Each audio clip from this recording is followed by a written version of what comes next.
Hey guys, it's me, Double D, here with a bit of a different video. And it's what it says in the title. Today marks the first anniversary I uploaded my very first Let's Play video of them all. It's crazy that I've only started a year ago. And you know what? I don't intend to stop. I intend to keep going. I love games and I have been growing a love for video editing, so doing Let's Play gives me something to improve on, which is video editing. But now, it's time for me to reflect on the journey I've been on, and I've done a whopping 9 Let's Plays the entire year. Granted, I reached that number because I had so much time on my hands over the summer vacation between classes, and I was starting out. Plus, I just basically jumped into whatever game I had in mind without any planning whatsoever. But this year, I plan to go beyond and no, above and beyond. Or at least try to. So, for real this time, now's the time to reflect. So, as you guys know, my first Let's Play was Kirby 64, and wow, I sounded very awkward. I chose that one knowing that it didn't take that long to complete in the first place, and I loved that game ever since I was a child. I always found that if you're starting out as a Let's Player, you gotta start off with the games you love, because that's when you have a chance to gush about it all you want and have a lot to say about it. Next up, Beautiful Katamari, a game that also makes me happy inside, whether you're watching a Let's Play or playing it yourself. Heck, Katamari in general is this way in general. Anyway, you guys seem to love this series too. In fact, as of the writing of the script and probably the recording of this audio, my Let's Play of Beautiful Katamari is currently my most popular Let's Play to date. And the first episode of the series is my most popular video of all time. Maybe you guys like silliness, or maybe I'm just a victim of viewbotting. Either way, it's always nice to have turned an audience to a silly game like Katamari.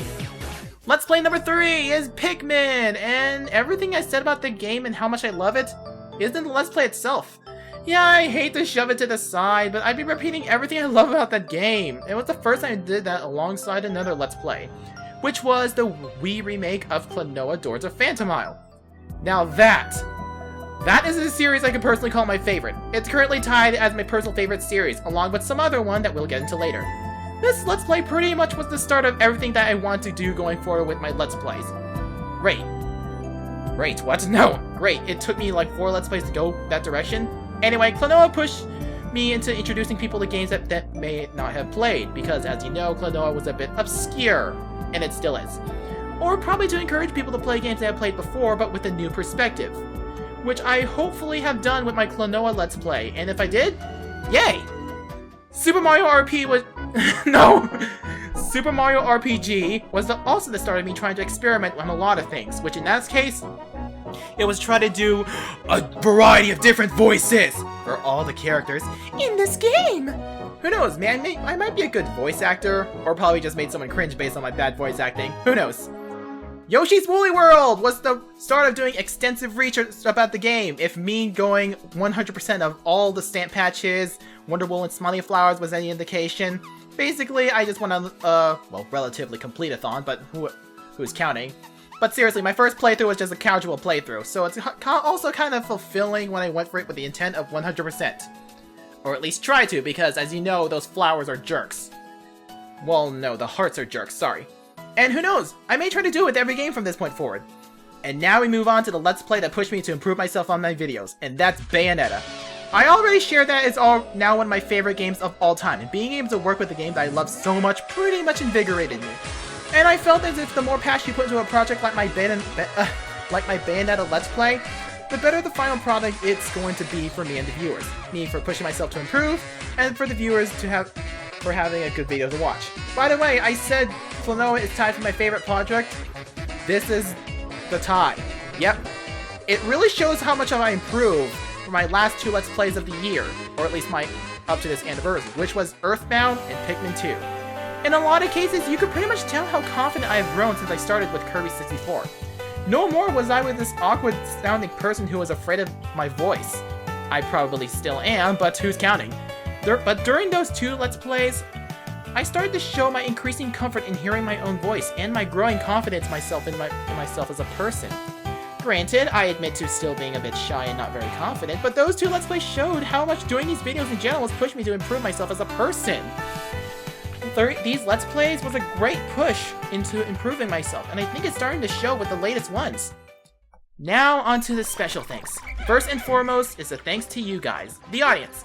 I know my small viewer base and my subscriber count isn't winning any rewards, but For those who watch me up until now, and for all the new watchers out there, thank you for watching. I hope you have fun watching these videos as it was for me making it for you guys. I hope to continue making videos for you guys, as knowing they make you happy makes me happy. Now, for the really special things. It is highly unlikely that they will be able to see this video, but by the off chance that they do, I would be so happy if they found the video and will be able to hear the special thanks I would like to give them.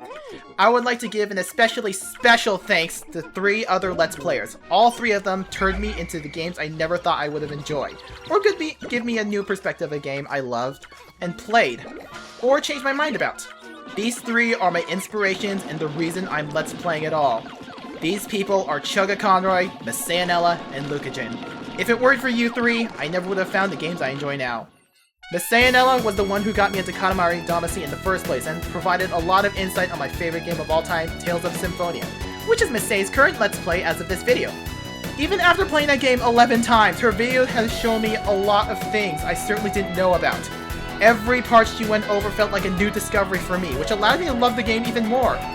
And plus, her personality always makes me happy inside, and her giggle is contagious. Seriously, she's always a delight to be around. Lucahjin taught me that no matter how bad things can get, there's always a time to be happy with the current situation.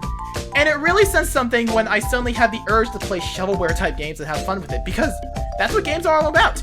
Even if they're terrible, they can be fun if you try to make the best of it. Luca in Proton John's America's Next Top Model Let's Play showed me that even if it's middle, there can be fun to be had in some shovelware games if you use your imagination. Of course, this doesn't work with all games, but with a game like America's Next Top Model, the video game, imagination is all it takes to have fun. And with that, long live Smethany! And now, onto Chuggaaconroy. This guy is a large part of the inspiration for me to Let's Play. Because of him, the games I previously glossed over like Kid Icarus Uprising and Animal Crossing have become games I love dearly. His videos reignited my love for games I played in the past and encouraged me to replay them, this time armed with the knowledge I gained from his videos. This is especially true for his Splatoon Let's Play, where it reignited my love for the game, and I'm so hyped for Splatoon 2! And finally, if it weren't for his videos, I never would have found Xenoblade, now considered one of my favorite games of all time. It was from that moment on that I was inspired to do Let's Plays myself. And now that turns to the last point, my goals moving forward in YouTube. I know there are a lot of people that have given up after a few months or years or even change. I'm here to tell you that if you feel like giving up because of your lack of progress, look at why you've wanted to do this in the first place. Once you remember that, and if you still have the drive to keep going, then keep going. It's amazing what you can accomplish if you keep going and never give up. I admit the intention was to be used to famous in my case, but all that was thrown out the window once I figured out what I want to do with these videos. I wanted to turn a new audience to a game that they may not have played. My Klonoa and Bayonetta Let's Plays were a large part of the goal I set for myself. If my videos have ignited the flames for one to play a game that they have never heard of or glossed over in the past, then I feel like I accomplished that. If my videos led you to playing or being aware of Klonoa games, then I'm happy knowing that another person has gained awareness of a game that didn't get a lot of exposure when it was first released. And if I fail in all doing that, I at least feel like I want to exist for your viewers. I want to be the one beacon, or at least one beacon, that you can turn to when you feel like you have no one. Chugga, Misay, and Luca, and many other Let's Players I have watched were basically my beacons when I'm feeling down with no one to turn to. And I feel like I want to be a beacon for another person feeling down. I want to be able to rescue people when they feel like they're drowning in sadness and help them. Like I wanted someone to reach out to help me. Which, obviously, that could be a video in itself, but that'd be way too much for this video. But even if all I could do is to make someone smile, I want to be able to make people happy. Just like my favorite YouTubers have done for me. I can't express enough how much all of this means to me. I tried to keep this as short as possible, but obviously that probably wasn't the case. But knowing that you care enough to listen to what I have to say is good enough for me. Hopefully I got a lot of points across in the way that I want to. I don't know what else to say, and I feel like I'm going to plagiarize some quotes from shows I love, but the final thing I'd like to say at the end of this video is a mantra I decided to use, thanks to a certain cartoon. Nobody's a nobody, and everybody is weird like you and me. Thank you for watching, and I'll see you in another video.